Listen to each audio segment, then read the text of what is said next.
um, you're playing with like present, past, future. That might not be the correct order, but I did say Yeah, that right. Okay. past, Past, present, present, future. future, Okay. usually Voila. in My order. brain thinks in weird ways, but you know what I mean.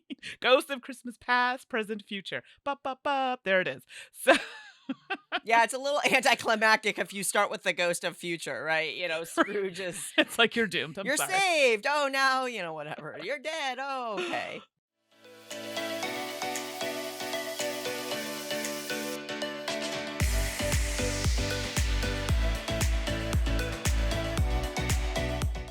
It's time for the Sultan Sass podcast when we share our love for the wonderful world of board games with you, whether you are a gaming veteran or just starting your tabletop journey. I'm Suzanne, And I'm Mandy. and welcome to episode 7. Woo! We're a little bit late. Thanks everybody for your patience. We're trying really hard to be really consistent about our timing, but we were at PAX Unplugged, and that ate up a ton of time in the best possible way, of course. I almost said S in there, by the way. When you said PAX, I was like, no, we were at S. Oh, nope, it's Nope, PAX. wrong one. Wrong one. Definitely the Whoopsie. wrong one. My That's bad. okay. So, yeah, for those of you who don't know, PAX Unplugged is a pretty large board game convention that is organized by PAX, Penny Arcade, right? And so PAX is Mm. really well known for their video game conventions. But a few years ago, they decided they needed to do a board game convention as well. And they called it PAX Unplugged. It's hosted right now in Philadelphia. And I've gone, I think, 3, 4 times, maybe. I can't even count. I don't know. I missed one. I missed the Yeah. first year, but I've been to everyone since then. How about Okay. you? Yeah, I think I've gone to them all except for two, like during the kind of COVID period there. And then they had one just after. I decided not to Oh, go to that's that right. one. Yeah, yeah, Yeah, yeah. so I missed two, but back on That's track that might now. be Woo. time, COVID. Blah. I Yeah. know, right? Ugh. But we're back. We're back home, and we were even going to try to record at PAX, but things were banana pants out there. Oh my gosh, you get there and you see people and you see all the games, and you're running around Philadelphia, Mhm. and all of a sudden, whoosh, Time time flies. flew by. So here we are back home, and Mandy, I don't know, you drove, right? Yeah, we drove. So it took us about 7-ish hours because we did have some stops and stuff. So, and with my knee situation, I had to get up and stretch every so often. Yeah, Mandy, what's up with that? So, yeah, I decided, I really gotta, continue with my exercise and pushed myself a little too hard on the spin bike. And well, we don't know officially yet, but there is a problem with my meniscus. So I've been wearing a knee brace. My knee hurts quite a bit, and I'm just waiting for an MRI to confirm if it's a full tear or if I did something else to it. So, yeah, that was a thing. Yeah. Perfect timing for a place that you like. If you look online and you see on social media anybody in groups or whatever talking about their experiences at game conventions, one of the things you'll consistently see is people talking about how many steps they get in, how much they walk, right? Because these things are huge and you're going all over the place walking. But Mandy, that would be really bad for your knee, eh? Yeah, first day, I hobbled around and I think I got like 10,000 steps in. Let me tell you, I was paying for it that night. It was so painful. So I was like, no, no. We're gonna get a little scooter beep beep little situation happening, and That's well, right. there are stories there, but yes, I was speeding around the hall. Oh yeah. It was highly amusing to watch. That's all I'm going to say right now about that. Mm. Well, Meanwhile, yeah. of course, I live on the other side of the country in Seattle and, Philadelphia. So I flew. Mandy, my flight home got delayed by like 5 hours. Oh, I got oh, home at like 3 a.m. I no, am super tired today. So not I'm going to about it. do my best. We appreciate it. We appreciate you sticking it out. That's awful because there's already the time difference for you, so having to Yeah, worry that's about, oh, makes it so much worse. Exactly, good on you. exactly. Yeah. So, I mean, this episode, we're going to keep it pretty PAX focused, actually, and keep it pretty tight. Because, I mean, we thought it might be fun for y'all to hear about our experiences. We are getting the Board Game Geek Guild started up. And so we'll post this episode release. And then I hope y'all will share your experiences there as well, Yes. because the show is large enough and we were busy enough. Mandy, I don't know about you. I know I missed things. I know I did. I know there are things that I just didn't get to see, didn't get around to, and I'd love to hear what other people Yeah, looked at, demoed, picked up, etc. absolutely.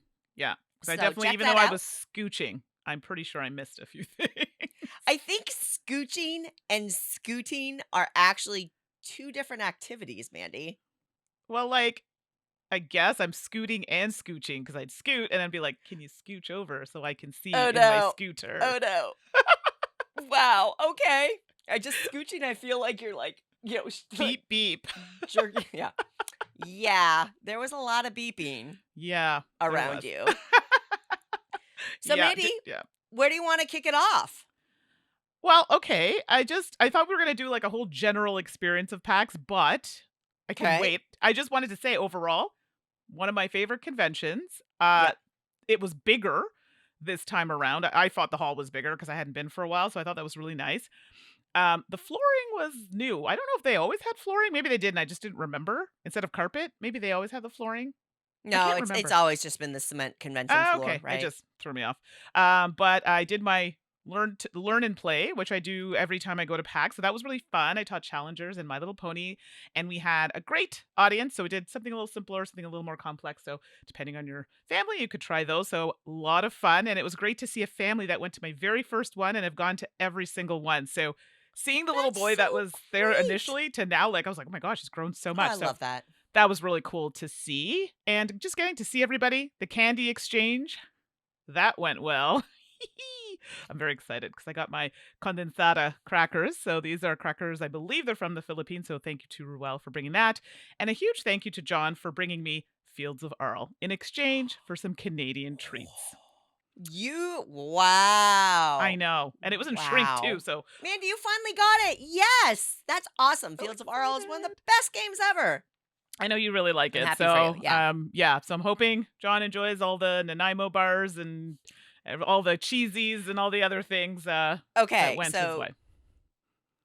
Yes. break. Okay. Yes. Because I got to say something right now to you, Mandy. Uh-oh. So Ruh-roh. Mandy, did this candy exchange and brought down all these treats for people. And I didn't do it. I mean, Mandy and I see each other plenty. So, it's Sure. their thing. No big deal. But Mandy, you brought something called butter tarts. Yes.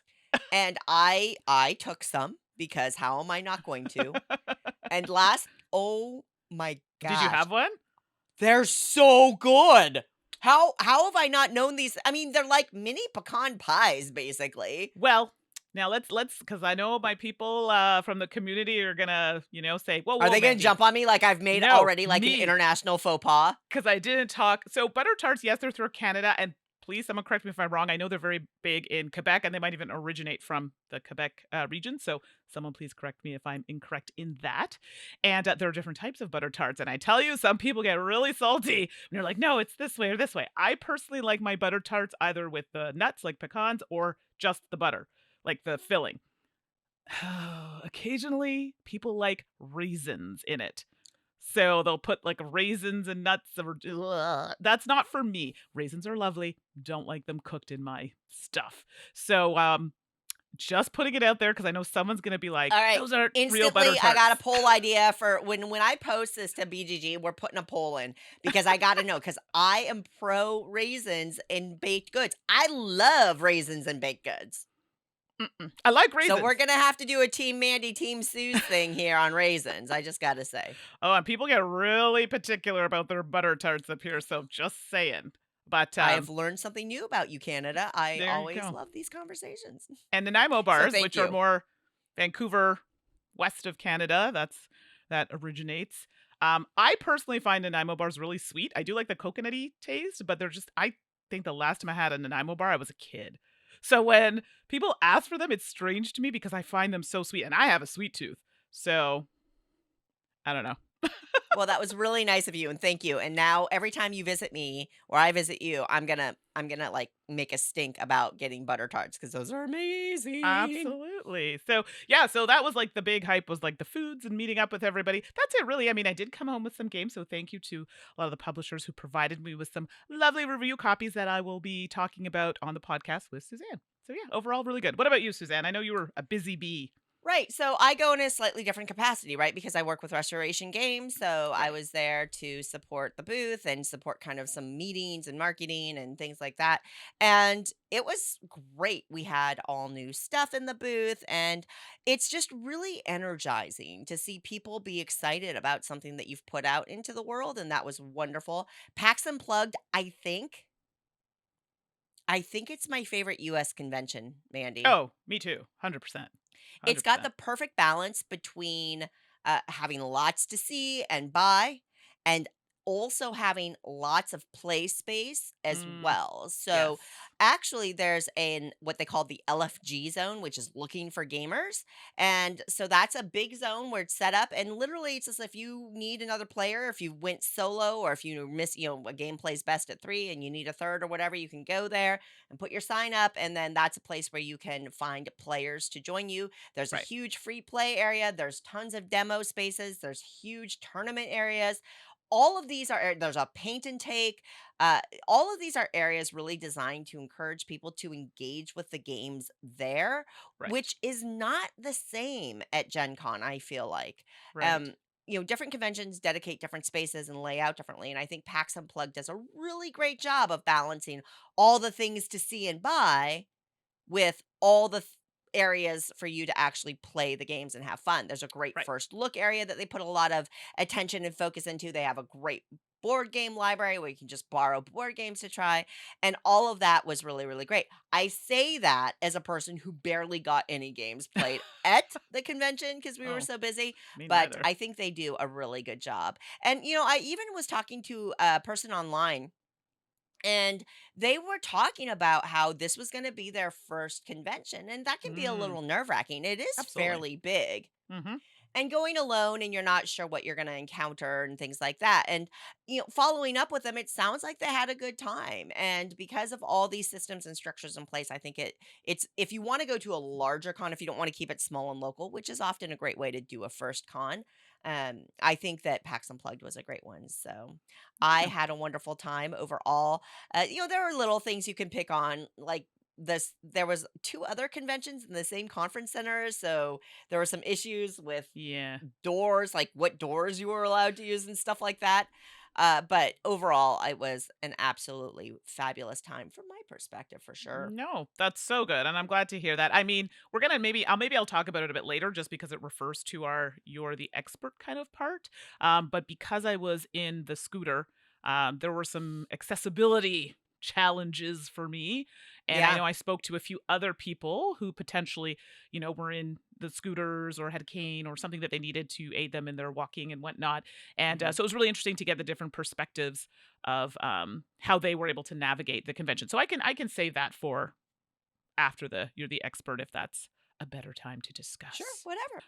All right. Well, I just thought, of course, we're a gaming podcast, so I thought I'd throw a fun little game in here. I mentioned it to Suzanne, and she honestly looked a little scared. But I thought it'd be fun to do like a little word association with a PAX theme. Okay. So each of us will take turns saying a word or short phrase, and the other person has to say a word that comes to mind when they hear it. So please feel free to play along if something comes to your mind, or if you're just like, what is happening right now? So, for example, I could say board game shelves, and Suzanne in turn could say shame. And then maybe give us a little explanation why shame comes to mind. Oh boy.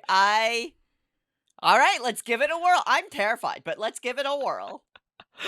Okay, do you want to go first or do you want me to go first? What the heck? No, this was your idea. You go Oh, jeez. first. How dare? Okay, let's go with. Oh gosh, no, I had to erase this one. This one was a little too much. Yeah, okay, very funny. All right, scooter. Beeping. Okay. So Mandy's in this scooter, right? But it doesn't. Oh my gosh. Seeing Mandy roll around, and hey, I want to make it very clear. I am not insulting or mocking No, no, people no, who no, use accessibility tools like that scooter, absolutely and it was not. a lifesaver for you, I assume, Oh, it really Mandy. was. So listen, very But grateful. you specifically, like as you're trying to learn how to do it and you're herky jerky and all this other, and then you're you got nervous backing up, Oh and so, of course, all of her associates and friends that are there decide to support her. gosh. So Yeah, whenever we're in around her, quotes. we would all whenever she'd go, "I gotta back up," and then we would all beep, make it beep, beep, beep, beep. Yeah, it was a thing, It was everybody, it was a it thing. didn't embarrass you at all, right, Mandy? No, absolutely not. Actually, people found it rather amusing, but I must say it was effective. It was. All right, if that's easy. Okay, no problem. We got this on lock. All right, my Alright. first word for you, Mandy, is snack. Snack. Um, We just never talked ate. about it. Oh, no, I have a different word for that. Nope. Hungry. And the reason why I say that is because do you know how many times I didn't eat, and I know you didn't eat during the day, Yeah. so the word snack would come up, or I had snacks in my bank, I just never got to it. You never Yeah. got to it, so it was always like, "I'm so hungry." So come like 8 o'clock, you're just, like, jamming whatever is available in your face when you very well could have eaten all day. So note to everybody, please eat and drink water while you're in Yeah, in conventions. fact, there is this like unwritten rule called the 621 rule of attending a convention. And the 621 stands for get 6 hours of sleep, eat at least 2 meals, and take a shower every day. 6 hours of sleep, 2 meals, and 1 shower. You gotta do it. 621 at a convention. And that rule exists because many, many, many, many, many of us are very bad at fulfilling at least one of those categories. So, Absolutely. Okay, the next one. Sorry, I'm laughing. Fit to print. layout. I don't know. I mean, we got to demo Fit to Print with Floodgate Games. Peter McPherson, the designer, demoed it, and this is a real time game where you're flipping tiles that represent newspaper articles and putting them on a board. And oh my gosh, I mean, I knew I was gonna like it because I'd already read the rules and Yeah. um, we talked about actually on a previous podcast. But oh, doing the demo, So, it was hard. how did you It do was there, hard. But Suzanne? wow, wow, this Yeah. is this is how this episode's gonna go, Mandy. Is this? Are we gonna start doing the call out episode? Because if you want to start doing the call out episode, Mandy, I'm gonna start calling you out. Bring it. Yeah, I lost. I wasn't good at it. I took too many articles. I was too ambitious for my page.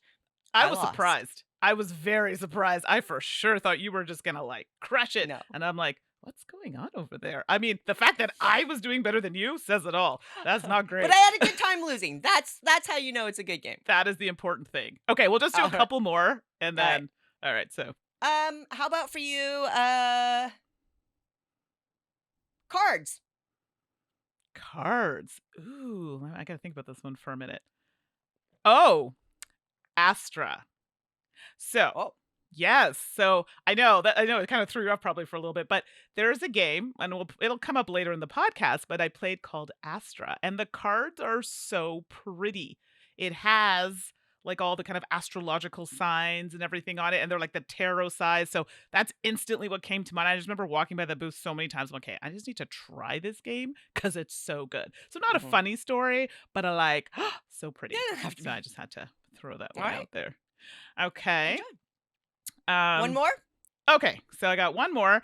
Jeez, okay. Oh, I had a really good one, but I think I might have to save that for next time. But let's do friends.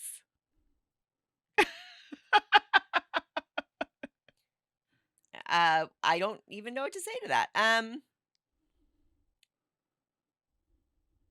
Selfies. Yeah, you do a lot of selfies. I never take pictures at convention.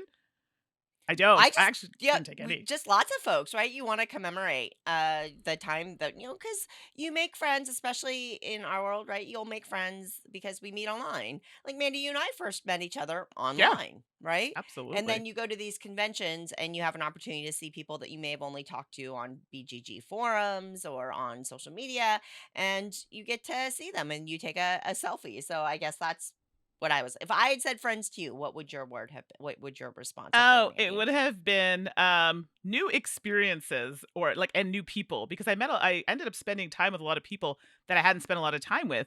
So it was really great, like, doing things off the floor, like playing Nintendo Switch and talking about some video game stuff, but also talking about board game stuff and just getting to meet up with tons of people that I had seen, but actually never spent a lot of quality time with.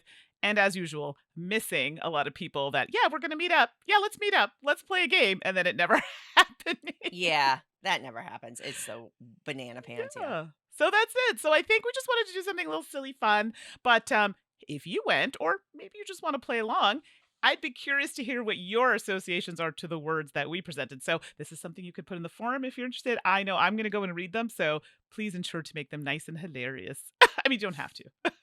No pressure. Jeez. No pressure. All right. Before we maybe talk about a game that we've recently played, Mandy, I know that I have a crowdfunding campaign that I'm really, really excited about. So why don't we talk about a couple of those real fast? Yeah, sounds like a plan. Okay, crowdfunding. Yes, we were at PAX, but of course, we always have time to, you know, spend more money Well, online. it's time to back more projects. Right? But this one that I'm talking about is one that was actually on my looking forward to games at Essen. And I didn't realize at the time it actually hadn't Oh, been yeah. printed yet, but it came to it's on GameFound actually right now. It's called Arabella and it is an 18xx roll and write. I know what you're thinking. What? And this is by 2d6.ee Games. I'm not familiar with this publisher. I don't know if you are, Suzanne, Nope. but they're new to me. So yes, as I said, it ends on January 10th, 2023, because I think it's up for about 34 days or so. But it's an 18xx roll and write for 1 to 4 players. There you go. You can play it solo. And it's set in Estonia. So when I first read that, I was like, okay, because the box literally has this cute little kitten playing with the trains. And I'm like, where's this cat? I want more of the kitty in the game. So I hope that actually happens. And of course, the goal is to collect victory points. I mean, that's the goal of most games. But like 18xx games, trains are obviously going to be important, shares, dividends. So all of the things that you see in a normal 18xx game are going to be present here, just presented in a slightly more, probably I would say, accessible way for those who maybe are potentially a little intimidated by those 18xx games. This might be like a little petite foray into that to see if you like it. So I'm actually really excited for this because I did, as I said before, enjoy my 18xx experience. So now I'm very curious to see how well it is implemented with the theme of an Yeah. 18xx game. Yeah. So No, as soon as you pointed it out to me, Mandy, bless you, Mandy, messaged me right away and was buy said, this. "Hey, have you seen this?" And I was so excited, and of course, I immediately pledged my money to it. So I'm very excited. Great choice, There you go, Mandy. Arabella. Yep. And for me, I wanted to highlight Gin Crafters. This is on Kickstarter. I think it ends December 21st. So, depending on where you're listening to this podcast, hopefully you have time to go and check it out. Gin Crafters is from one of my all time favorite Japanese publishers, Jugami. Now, I say they're my favorite Japanese publisher, but then I'm not 100% sure I'm pronouncing their publisher name correctly. So Uh, my deepest apologies if I'm not pronouncing it. So it's Jugame. And they tend to produce, and I've gone over the years to some effort to import their games from Japan. They tend to produce pretty rules wise, they're pretty straightforward, which makes them very approachable.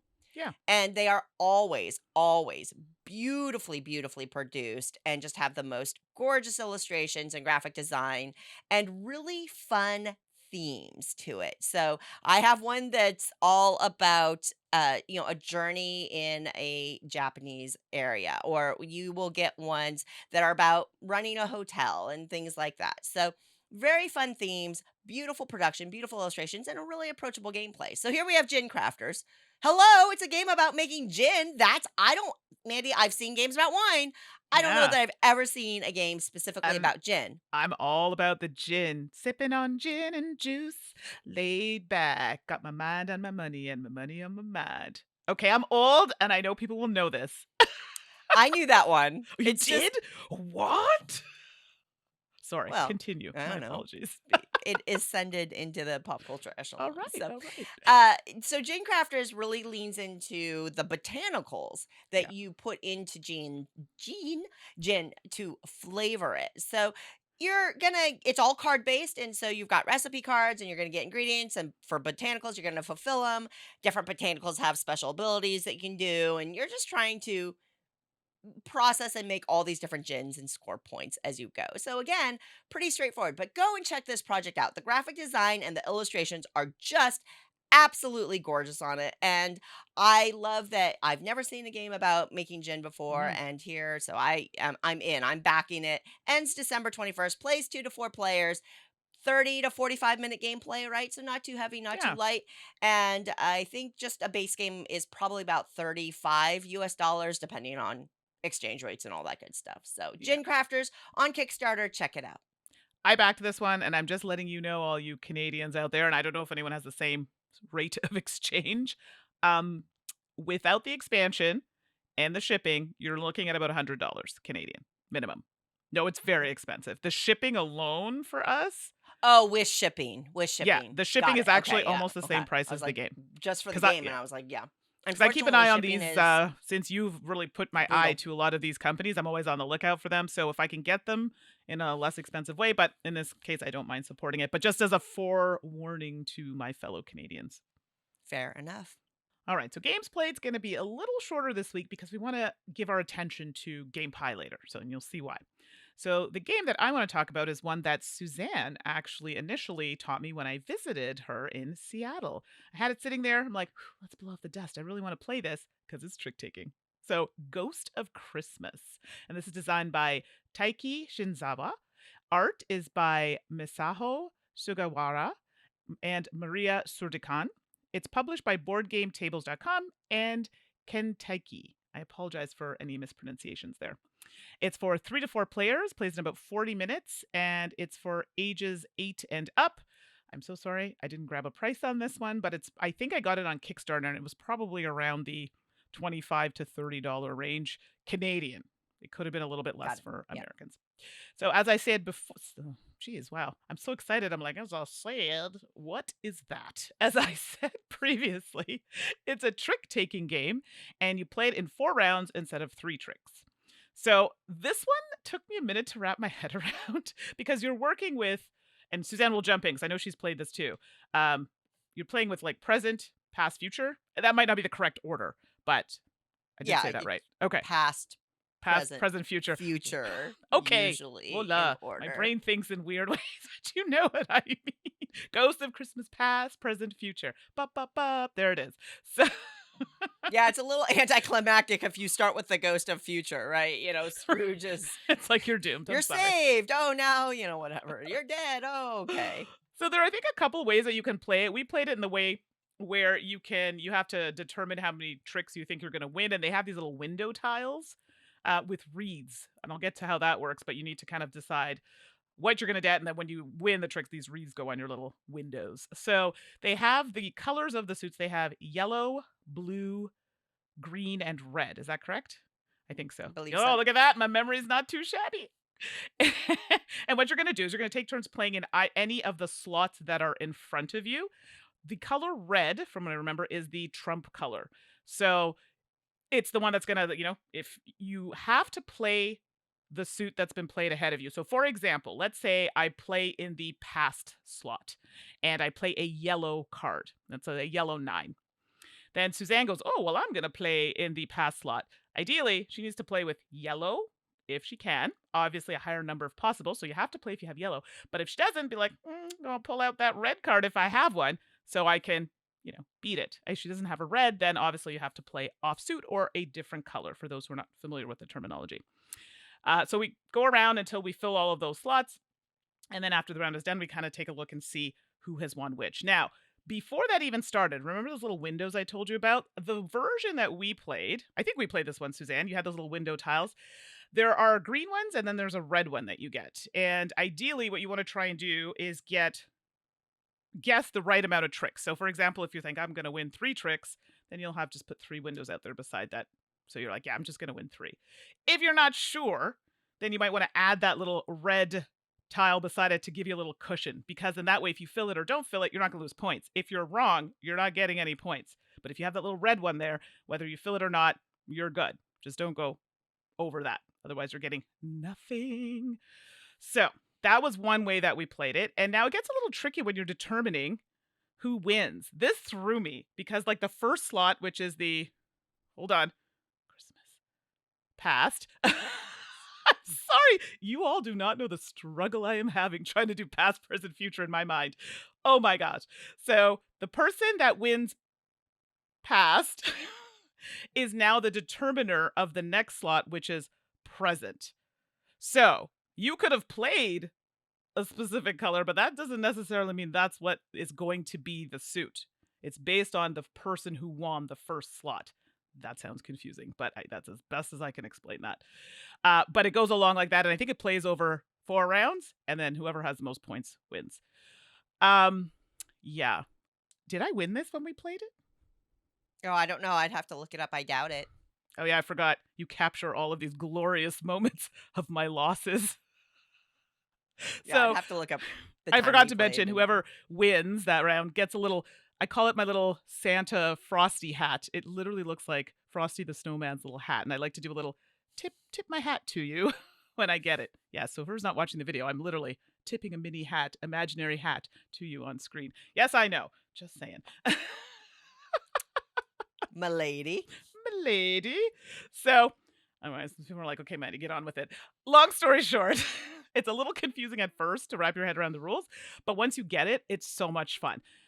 I really enjoyed this. And I mean, I find just trying to guess the tricks, I'm actually not as terrible at that as I am, but I tend to bid low. One of my friends was like, right out of the block, nope, 6 tricks. I'm going to win 6. I got to tell you, he came very close, but I foiled his plans because of the way I played a card. He saw it and goes, nope, I can't win it. So he got no points because he didn't get the 6 he needed. So I love trick taking and I love when people take different looks or different ways of presenting trick taking. And I mean, I've always been a fan of the Christmas, present, past, future, like all that. I loved that when I was a kid, but I like that kind of supernatural feel to it. But for me, Ghost of Christmas was a lot of fun. And I highly recommend that you try it if you like trick taking. Yeah, essentially you're playing 3 tricks at a time in a Right. single hand, which is absolutely a unique thing along with all the other uh, unique things that kind of like the suit that maintains and that Right. will win a given trick or something like that. That's all really good, and it's a beautiful production with a fun theme. And I Yes. really like what board game tables. So this is board game tables kind of is doing this thing where they have a couple of different box sizes. They have a longer rectangular box, and then they Hmm. have these little square boxes. And literally every game in these little square boxes is at least good, Yes. if not great. So we've reviewed a number of them, just like you talked about Yeah. Ghosts of Christmas, then Dandelions or Mountain Goats, which is like to me, Mountain Goats is just a game everybody should have. It's that So good. fun. So fun. So yeah, I love Ghosts of Christmas. It's definitely more complex. It's Sure. one of these games that they picked up from a designer in Japan and then kind of rethemed it Brought and things over. like that. Yeah. It definitely does some really cool stuff. So I'm glad you enjoyed it, Mandy. I sure did. Cool. Well, I have a game from Korea, not from Japan, and this Mm. one is called Nirvana. And hold your boots, Mandy. It is a roll and write game. Oh, shocker, Oh, everybody. shocking! It's been too long since I have been able to talk about a roll and write game. Hasn't So here we are with Nirvana. This is designed by Chikazuza Chikasuzu. Mhm. And this was actually originally a different game as Roll Right Daifugo, and then Korea Board Games picked it up and has kind of repackaged it and updated it a little bit and re-released it. And I'm so glad they did because Nirvana is, just like you were talking about trick taking, Yeah.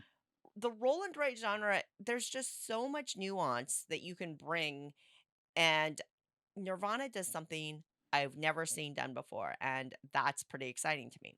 So in Nirvana, you're going to have a sheet, and it has a blob of spaces in the center, and they're in little three color sections. So there's little orange sections, little green sections. The color's actually irrelevant. It's just so you can identify the three spots that are linked, and the color of them actually doesn't really matter.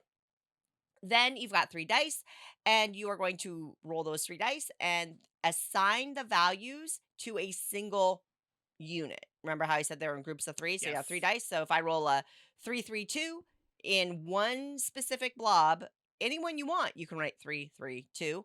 And you can write those in any of the circles in that blob. So you could write 3-2-3, whatever works for you. Mhm. Okay. So you're going to play through that. I forget how many specific rounds until the whole thing is filled. Well, what you'll notice is that all of these blobs they kind of fall into columns, and there's rectangles at the top and bottom of these columns. And that's because when you are done, the value of every column gets written into that rectangle, and you have just made a card, a virtual card. And then the second half of Nirvana is you play a quick virtual shedding game using the cards you made in the rolling and the writing and the filling. Right. Oh, So as you're looking at, there's a section on the side and you just transfer the values over, and then you have like this little grid of cards, and then you play this virtual shedding game, and you basically, a player will declare, oh, 4 8s, and then the next player could say pass, or they could say 4 9s, okay. right? Like a shedding game where you have to play higher values of whatever started out the round. And then the first player to shed or finish all of their cards is the actual winner of the Mm, game. nice. Absolutely cool concept, absolutely unique in the genre, and that immediately makes it appealing to me. And again, the cards are, the values of the columns in that thing, which, Mhm. so as you're going through the game, you're really looking carefully at the value of the cards that you're creating, because what in shedding games, sometimes having a larger number of cards and a lower value is better than having a lot of high value cards. Right. And because you're adding up and you're making your own, you can end up with really wild values. If you have 6 6 5 4 6 in a column, you've just created a massive like 27 whatever value card. But if Nice. you only have one, it actually could be hard to get rid of if everybody else is playing pairs or triples or things like that. So it adds an element to how you value the die rolls in a different way that makes your brain work in a really fun way that I like a lot. I think the tracking of the virtual shedding, if you're familiar with that kind of gameplay, then it's much simpler. If you're not, I think that that could be really hard. Like, you wouldn't want this necessarily to be somebody's first card shedding game, because it's Sure. all the theater of the mind Oh. and a little hard, I think, for that way. But, and some of the people that I've played with, especially I have a close group of friends that we meet fairly regularly. It was kind of, some liked it more than others. I think they found some of the shedding rules. They really liked Oh, making all your own cards, but they found some of the shedding rules a little frustrating, because you could have right. these really high value cards, but if somebody was continually playing threes or pairs of cards, they could never get them played. Mhm. But that's a shedding game. I mean, that is how it works. So Right. I think your mileage is going to vary. For me, I really enjoy Nirvana. I think it does something unique in the genre. I think that the two halves of the game work well together in an interesting way, and it's pretty quick, Yep. depending on how analysis paralysis you get about the columns and the filling in of the die rolls, but it's pretty quick. So I think Nirvana from Korea Board Games is a fascinating entry into the roll and write genre.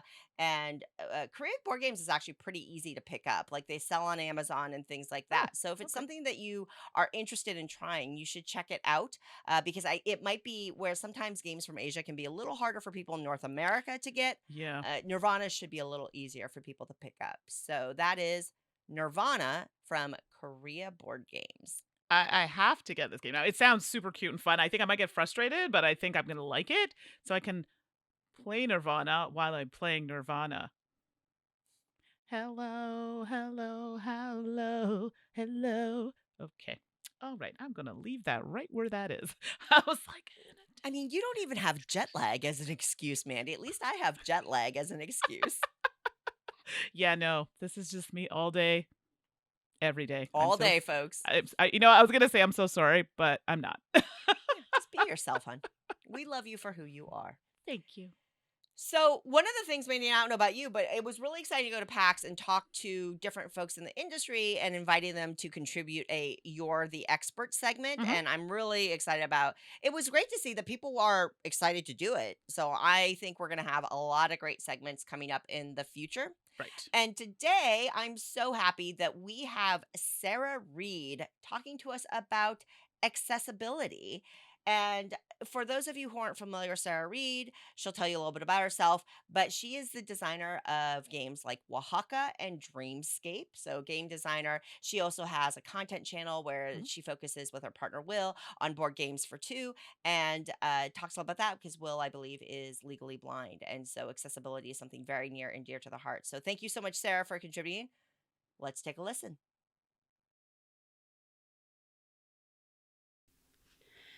Hey, my name is Sarah Reed. You may know me as Eurogamer Girl on social media. I'm also one half of the YouTube channel Rolling with Two. My husband Will and I started Rolling with Two to share our perspective on the two-player experience and accessibility of board games.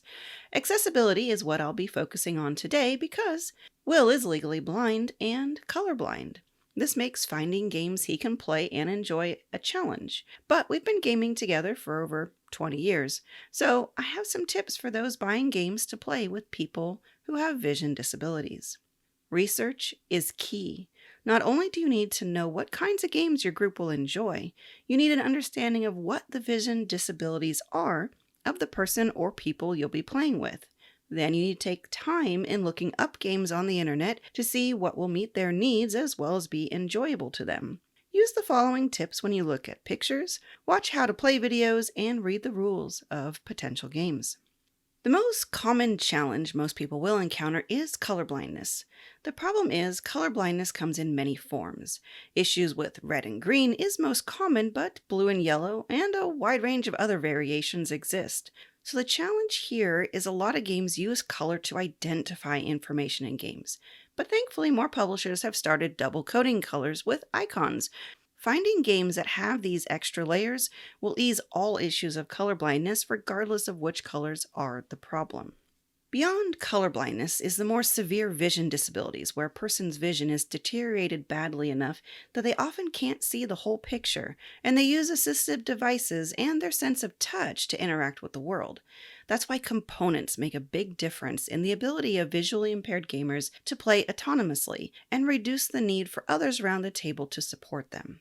Dual layer player boards are a wondrous invention because someone like Will, who has more severe vision impairments, can learn the layout of the board by touch with the recessed areas and moving pieces along those tracks. Dice with recessed pips also allow a person to identify what number is rolled by touch.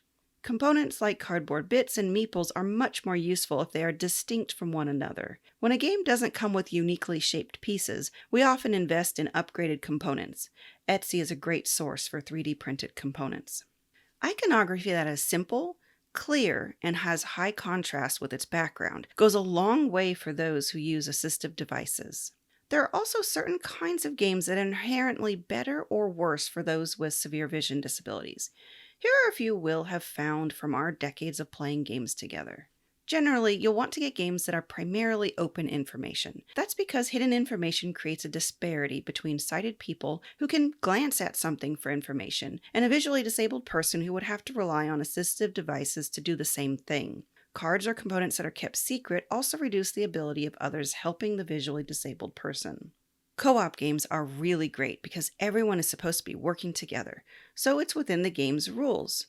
Just avoid those with limited communication since talking is the main way a severely visually disabled person gains information. Some game aspects to generally avoid are large maps, tile laying, route building, polyominoes, and overlapping cards. These are games where touching the pieces to see them would mess up their placement, and keeping track in a person's mind may be challenging if they don't have great spatial reasoning. Now, there are exceptions. Games with simple or small grids for maps or tiles can still work really well. A 3x3 grid can be explained using a number pad with space 1 in the upper left all the way through 9 in the lower right. Lastly, Expect a lot of trial and error, which can result in buying a game you think will work, finding out it doesn't, and reselling or trading it for something else. No two people have the same vision limitations, and the same person's challenges can change over time. Games Will could play 10 years ago are a lot more difficult now that his vision has degraded even more. I look forward to the day when these kinds of accessibility features are standard because it will help everyone at the table now and in the future. Vision challenges may not be something most people have to deal with now, but we all age. So, future you will be grateful for games with larger text, clear iconography, dual layer boards, and uniquely shaped meeples. And for the present, it means you'll be able to play these games easily with anyone who has vision issues now.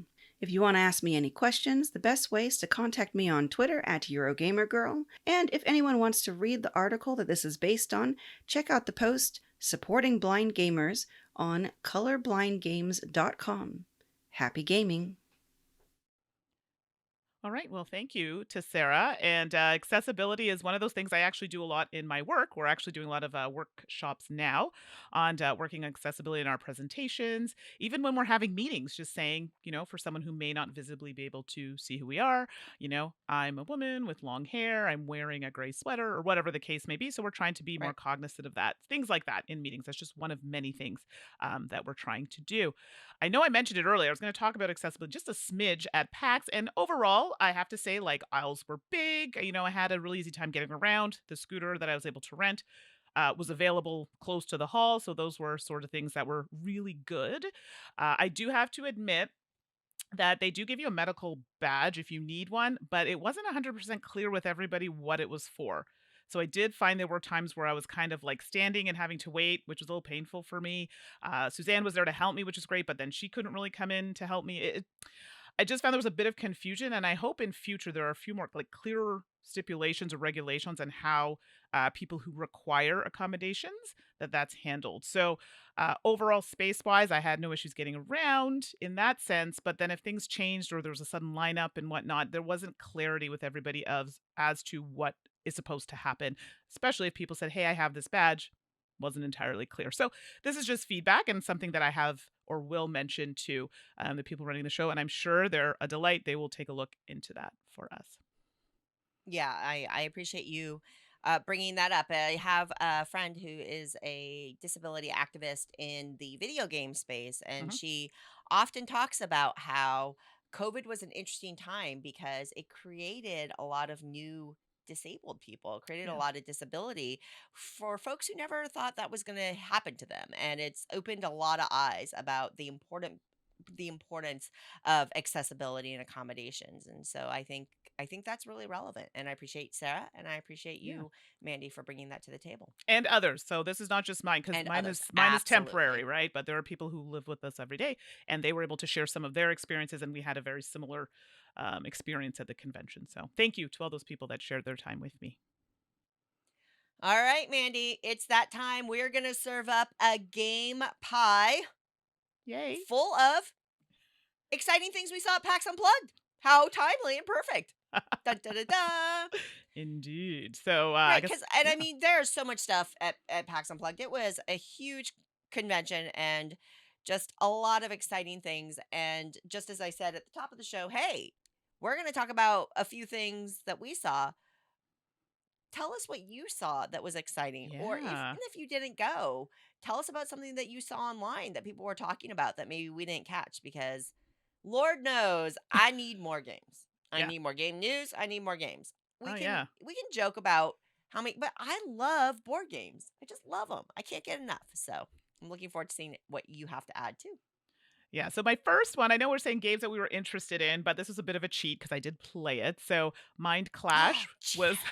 sorry, kind enough to give me a review copy of the game Astra. So this is something that Suzanne hopefully will get as well. We'll be able to do a little playthrough online, but it's a little meaner than I thought, but not terrible. So in this game, it has like remember the astrology cards that I was telling you about? It's one of those games where you get markers and you can write on the actual cards, and you're trying to complete the constellation because when you complete the constellation, you get the cards, and the cards have abilities and there are points on them. But other people can actually also mark on the card, and if they don't take the card, there are still things they can win on the bottom of the card. And obviously, the point is to of the game is to collect points. But having cards are very useful because they give you abilities throughout the game. It's not supposed to be a long game, but I did find it ran a bit longer, but I didn't mind. So Astra for me is one I'm looking forward to playing again. I would love to check it out because that sounds awesome and interesting from a company like Mind Clash, where Yeah, I'm used to these massive miniature projects and these absolutely. heavy, heavy, deep games. And here's one that sounds a little lighter and Yeah, well, so bringing some cool. new people. Yeah. Mm. All right, first up for me, my first slice: dogfight. Mm. Rule the skies in 20 minutes. So this is from PSC Games, or Plastic Soldier Company Games, and Dogfight caught my eye as I was walking around. I'll be honest, I have never heard of this game before I saw it at PAX Oh, Unplugged. And but I was walking by the PSC booth and there's a stack of games with Dogfight right next to Blitzkrieg and right. Caesar, which are the other two games in this series. And I've reviewed Blitzkrieg. I don't know if I've reviewed Caesar, but um Mm. these are two-player only games that are designed to give you a really meaty experience in a very quick time frame. So that's where the in 20 minutes thing comes from. And now we have Dogfight. Now this is designed by Carlo Rossi, and I think Paolo Mori was Mhm. more involved in the previous designs, but this one's by Carlo Rossi, and it's a two-player game in which you have cards, and you are using those to manipulate your biplane around this board to conquer and battle your opponent.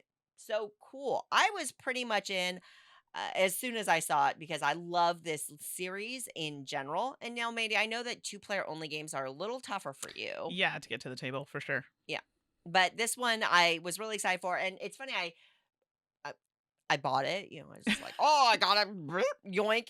I didn't really know much about it, and I actually opened it last night, Okay. and I realized that you actually there's, like, the basic one is, like, the red plane and the blue plane, and they have its own set of cards. There's, like, 8 other planes in the game that you can switch and swap out, and they all have different abilities and things like that, so that implies there's a ton of variability in the game too, because maybe I'll play red versus blue, maybe I'll play green versus brown, or purple versus gray, whatever. So there was a lot more content in the game than I first saw when I was just walking by the table. So I'm excited about Right. that as well. So Dogfight, Rule the Skies in 20 minutes. That's my first slice of Pax Unplugged pie.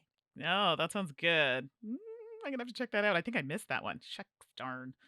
Well, Oh. and I think this is, I asked them, 'cause I was trying not to spend that much money, and I was like, Mhm. "Oh," and they're like, "Oh, no, we flew in 100 copies, Yep. and, it's not gonna hit until, like, spring of next year," so Yeah. they did a good job, man. They saw right into my soul. They're like, "If we tell her she can't get it anytime soon, she'll buy it right away." You They must were get it. right. They were right. Well, Suzanne directed me to some more delicious pie games that I might want. Not pie themed, but for this pie. And I was So, like, where is this table of games from Asia that I must see? And well, of that's course, right. I found my way there and spent money. So the next piece of pie on my list is called, and I want to say this right, roulette taking game. It took me a minute because I was like, wait a second, roulette taking game? What's that about? So guess what, everybody? Surprise! It's a trick taking game, kind of, sort of, but roulette. So there's some trick taking. I think there's some betting and bluffing, which is not really my jam, but the whole roulette concept was appealing to me. So Absolutely. I don't know much about it because they didn't have it open there, but I saw the box, which is just, simple, kind of grayish white with some red on it that's showing a roulette table and, the letters in cursive of the game. That's it. So I didn't know too much about it. But the fact that it has a trick taking element, but possibly using things from roulette, I'm here for it. Now, Suzanne, I think you also got this. I don't know if you got to see a little bit more of it than I did, but I just bought it on the spot. Yeah, unfortunately, I did buy it. I actually didn't buy it at PAX Unplugged. I actually Oh, had a friend help me import it from Japan, because it was at Game Market and I saw right. it, and just conceptually I had to have it. So yeah, anyway. But no, I'm really, really excited to play it. Just like you said, it incorporates kind of this betting thing Yeah. that's reminiscent of a roulette wheel. It doesn't have a roulette wheel, obviously. No. Uh, and a trick taking game. And I have to say two things. Mm. One, in general, if you enjoy trick taking games, you really, really need to be paying attention to the games coming out of Japan. For Oh, yeah. whatever reason, there is a fairly sizable community of designers in Japan that are creating just wild takes on trick taking and Absolutely. really being creative and doing different things with the games. For example, Blend Coffee Lab from Sashi Mhm. just does something different, right? And here we have roulette trick taking. So if you like trick taking games, make an effort to see what's coming out of Japan because Yeah. they are doing fantastic, fascinating work there.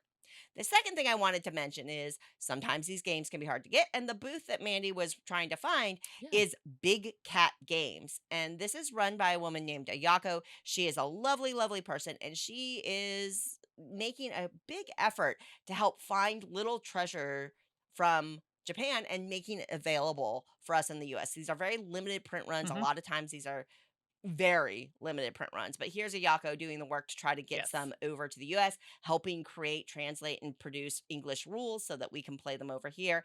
And she does have a website online where you can order some of the games that she has stock of. She might even have roulette trick taking left. Yeah. So check that out. That's bigcatgames.biz, I think. Yes, and they were beside another booth. I know it's not with this game, but Ninja Star, and Ninja Star holds a special place for me because one of our early games when we were to die for games that we reviewed was from Ninja Star games. So, and again, when we go to those tables, they're always so friendly, pleasant. I mean, anybody who's excited to see me, I want to spend my money even more. So, always a pleasure and delight to see them. Well, speaking of which, the next game on my list here is Only One Collection. Wait. That was so good. Okay, continue. Mandy, if you stop to acknowledge the segue, it's not a good segue. Don't say anything. Pretend it never happened. Only One Collection is published by Ninja Star Games. And so happy that they had it. I'm really excited. It was selling really well, Tara, so I'm very, very Mhm. happy for them. This is a card game in which you are just trying to do some set collection, but there's some twists in terms of wanting to be in the lead, but wanting the person to your right to have the second most amount. It's got great illustration, and it just Mhm. looks like it's got some nice twists to the gameplay in a fairly straightforward card game. So I was really excited to pick that one up and give that a try from so it's only one collection from Ninja Star Games, Mandy. I got that one too. Of course you did. I did. Okay. Next We are slice of very bad influences on each other. Oh, yeah, seriously, I was like, "I'm not gonna spend any money. I spent all the monies, ha, ha, ha." I was lucky, though, that, one game that was on my Essen list that I think took some people by surprise, except for Eric Summerer, who sends me a message, "I have this game that you're talking about," and I'm like, "I'm sorry, who is this?" Because I switched phones, so I didn't have the number.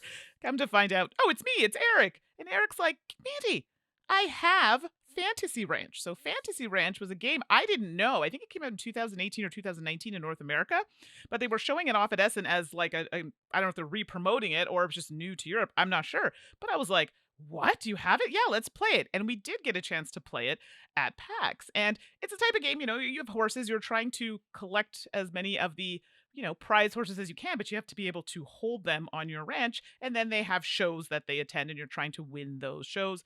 And this is where you use some dice rolls based on the horse you have. We'll give you a certain amount of dice that you can roll and beat out your opponents. Now, we've just played the basic one, so this one's a bit of a cheat, but we only played the level one. I want to try the version 2 and 3 because they add different kind of elements like drafting and things like that, which would make it a bit more interesting. So thank you, Eric, for that. And Eric was kind enough to give it to me, so that was very sweet. And I'm looking forward to trying the other versions. And the ranches in the game are real. We looked them up. Please note, do not just put Fantasy Ranch in Google. Please add BGG or something board game related afterward. Trust me on this. Yeah, we kind of did that, and well, yeah. So Fantasy Ranch. Looking forward to trying a bit more of that one. Safe search settings, baby. Please remember that. All right, my next slice of pie is Bargain Basement Bathysphere. Wait, how did you say it? Bargain basement bathysphere. Okay, there, that's better. I like that. Bathysphere. Bathysphere. I had no idea what this game was until I saw Mandy and our friend Eric from What's Eric Playing rolling around and they each had a copy of this game. And I'm like, and I saw Roland right on the box, so of course it catches my attention. I was like, "What?" And solo only. What? So running back to WizKids game booth to try to get a copy because hello, You need it. could there be a game more made for me? This is thematically you're taking this bathysphere and you're diving for treasure and you have to make it back up. It is a solo only roll and write in which you're trying to go through 20 different adventures. There are 3 different dry erase boards that are included that it's a pretty long, tall, wide box, but then it double folds open so you get this big long dry erase board and then there's sheets that you're going to be using as well and going through different adventures. You've got a little pond that you're going to be, your little bathysphere that you're going to be diving through the path. And as you cross over some spaces or as you land on certain spaces based on your Yeah. die rolls, you're going to spend oxygen. You're going to have pieces of your bathysphere explode. And you all want to dive way down, accomplish your mission, and get all the way back without, imploding or running out of air, those kinds of things. I opened it up. I went through it last night because I'm so excited to check this out. But it looks like so much fun. And I was really excited, Mandy, that you and Eric made sure that I saw and got a copy of that because Bargain Basement Bathysphere I'm excited. is It's solo, but it great. looks fun. I want to try it. So it looks Yep. very cute. Love the title. Okay, well, my last slice of pie. Of course, I have to end with something with a story. So thanks to Robert at Arcane Wonders for providing this copy to me to take a look at, and it's called Mortem Medieval Detective. So I don't think it's like a new game. I think it came out last year, but it is a kind of deduction adventure type game. So I believe there is some storytelling in the game as well. And it comes with like 3 packs in it, I think. So you probably have like different scenarios that you can go through. I don't know too much about it other than that. It has like a dark box. So I'm hoping dark theme ensues. But Sue's got it as well. So I'm hoping that we can play it together or at least talk about it together on the podcast because I'm here for this. I'm really on this like storytelling kick and I'm loving it. Yeah, So for awesome. me, Medieval Detective, very excited to try this one. Awesome. All right, wrapping up our game pie full of games that we saw at PAX Unplugged. Make the difference. So, one of my favorite publishers, of course, is Oink Games. I talk about them a lot and I kind of obsessively collect them. And so, of course, there are 2 new ones at the Oink booth that I did not Mm. already own. And in fact, Make the Difference wasn't there on day 1. Their shipment got delayed. Oh, I And didn't know so, that. thankfully, Toby over there was really nice to say, "Come back tomorrow. We're expecting a shipment then." So, I ran back to the booth and they got it. Woohoo! Make the Difference is a game in which it's spot the difference, where you have 2 illustrations next to each other and you just there's little subtle things that are different about them and you got to figure out where they all are.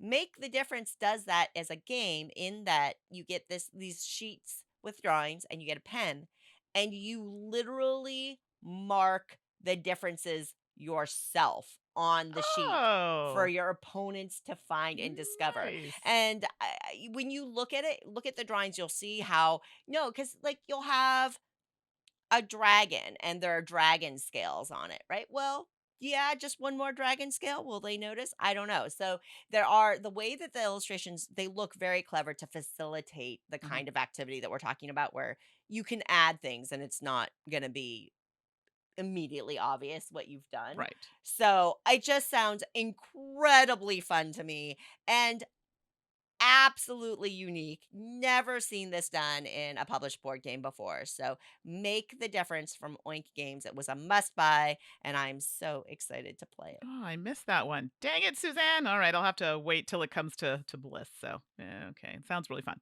Anyway, Sorry. it's okay. Oops. So there you have it. That is our game pie full of games that we saw at PAX Unplugged.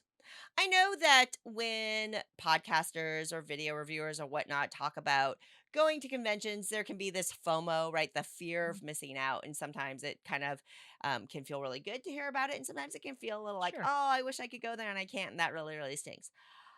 And I get that. And I would just say to folks, one, PAX Unplugged was a very safe convention overall from a COVID point of view. It was vaccines and masks required, and I thought that that worked really well for us. Yeah. But also, don't forget that there are tons of local conventions as well. So if you Mhm. can't travel, or if it's too big, or it's poorly timed, don't forget to go on Board Game Geek or search the web for local game conventions near you, because they are popping up everywhere and they can be incredibly rewarding. They'll have game libraries, or you can bring games that you've been wanting to play and meet new people. I have a couple of different game groups that literally formed purely because I Right. met new friends at local game conventions, right? Mandy, you Mhm. and I are obviously friends, but we can't play together every week, right? But I Nope. go to a local game convention Yep. and then I meet board gamers that I find I have rapport with. And then we meet again. We set up a meet, like, let's Yeah. meet at Starbucks and play. It's been wonderful. So don't forget that not every convention experience has to be these huge, massive things that you travel to. There's lots of Absolutely. options locally. And I encourage you to give that a try. Mhm. So cool. Yeah, absolutely. I think we'll call that an episode, Mandy. Yes, absolutely. Now's Anything you want to toss in before we no, wrap? no, that's it. I was going to give everyone all the details. I don't know if you want to start. Do you want me to do it? Sure. I just want to, as always, say thank you to everybody who joined us for episode 7. Thank you so much for your patience. We know it was a little bit late, and apologies for that. Hopefully, you understand. Y'all are so awesome. Yeah, I so great. suspect you understand. As always, it is a pleasure and privilege to be part of your extended family, and sharing these experiences is part of that. Now, if you have any questions that you don't want to post in the guild or post to social media, you can always contact us on email. We are saltandsassgames@gmail.com. Or you can follow us on social media and chat us up there too. Yes, so you can find us on the Twitter at Salt N Sass Games. So not and, it's an N, Salt N Sass Games. You can find me on Twitter and Instagram at 613 Mandy, and that's Mandy with an I. And you can find me on Instagram and Twitter as 425 Suzanne with a Z. I Yeah, don't have a cute saying. Darn it. we'll You got to work on work on it. that. We'll work on it. And also don't forget the BGG, I guess, Forum Guild. We've set that up. So please, please go there. And the link is in the description. I'll also flash it on the screen as well. So And pop we'll in have it there. in the show notes. Yep. Absolutely. So pop in there if you have, just check it out. Something to say, whatever. We're happy to have you there. We'll be back in 2 weeks on time with episode 8. But until then, I hope that you get to play lots of games, stay hydrated, and have a lot of fun. Until then, bye, everyone. Bye, everybody. Promotional consideration has been provided by game publishers in the form of review copies of games. If you'd like to support the podcast, please check us out on coffee.com, Salt and Sass Games. Thank you for your support. Salt and Sass is produced with love by Suzanne and Mandy, and we'll be back next episode with more salt, more sass, and more games.